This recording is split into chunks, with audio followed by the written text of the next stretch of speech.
Like a delicious bottle of wine that eventually comes to an end, but leaves one feeling warm and happy, so too did our time in Bucerias come to an end. We had a great stay, but it was time to make the 21-kilometer trek north for our 2 weeks in Sayulita.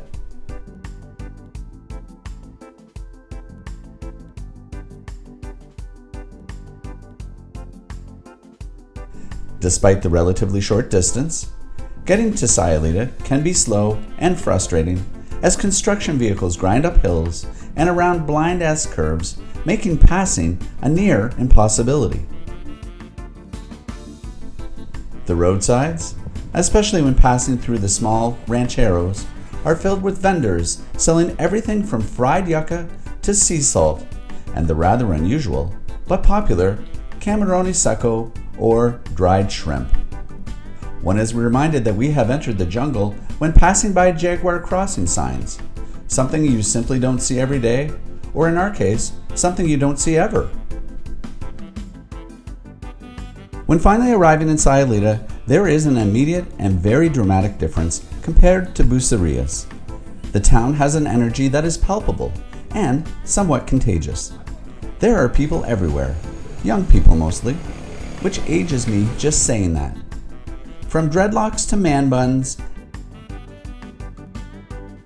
and yoga pants to thong bikinis,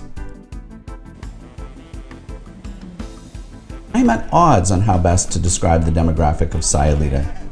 It is hipster and hippie, boho chic and surfer, yogi and granola, all melded together. Simply put, it is dynamic.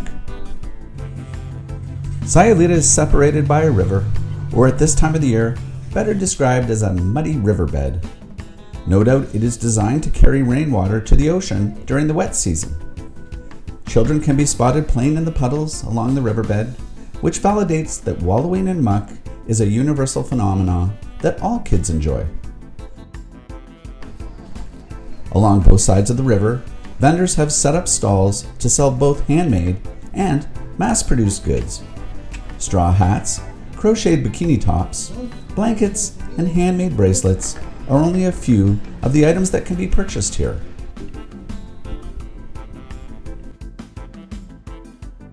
The south side of the river is where the heavy action is, with bars and restaurants spilling into the streets.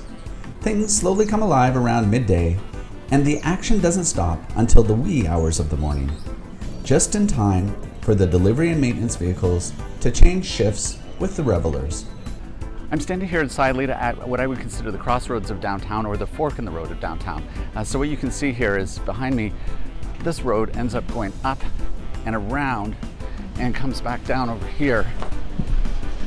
So it turns around at the end right by Town Square and comes back down around here. So right now it's relatively quiet, if you can believe it. It's about 10 in the morning, and most of the stuff that we're hearing are delivery trucks and perhaps people commuting to work. It does get very busy right around noon with all the outdoor cafes and patios. And then from there, I guess it stays busy right through till about 4:30 in the morning with bars and bands and parties.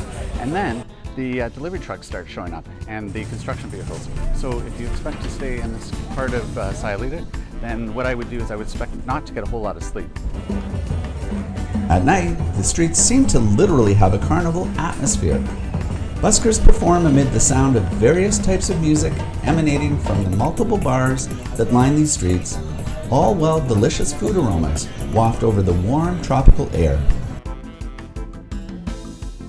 One only has to cross to the north side of the river, seemingly entering a completely different town. The congested streets give way to dusty narrow roadways leading to quieter accommodations such as beachside villas, condos, and boutique-style hotels.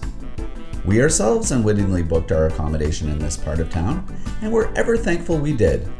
The sound of the ocean was the only noise that could be heard throughout the night, other than a very enterprising rooster who felt compelled to begin crowing about an hour before sunrise.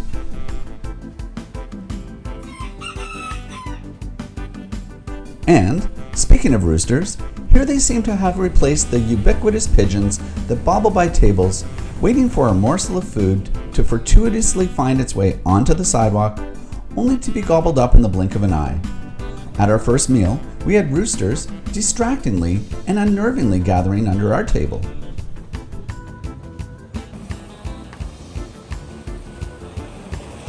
Traffic here is a combination of cars, delivery vehicles, and believe it or not, golf carts.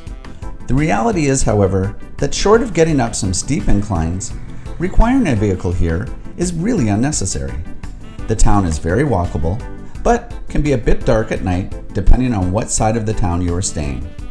Beware of speed bumps and potholes when traveling in darkness.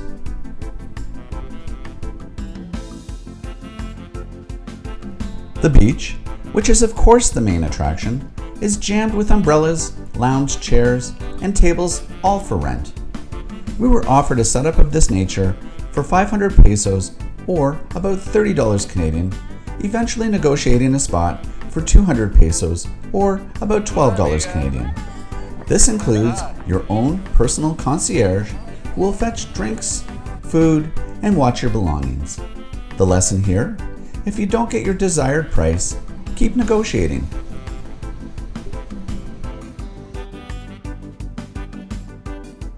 A very enjoyable pastime in Sayulita is relaxing with a margarita and watching the surfers, good and bad, all gather in one concentrated area, vying to catch a wave. Surf shops line the beach and several of the alleys leading to the beach. Board rentals, like the chair rentals, vary in price, but an hour shouldn't cost more than 100 pesos or roughly 6 Canadian dollars, or a board for a whole day for 400 pesos or about 24 Canadian dollars. Just like the town itself, if crowds aren't your thing, then it is recommended that one head north on this 1 kilometer stretch of beach to find a less populated area. Or make the 10-minute walk south through the cemetery to the aptly named Playa Los Muertos, or translated, Beach of the Dead.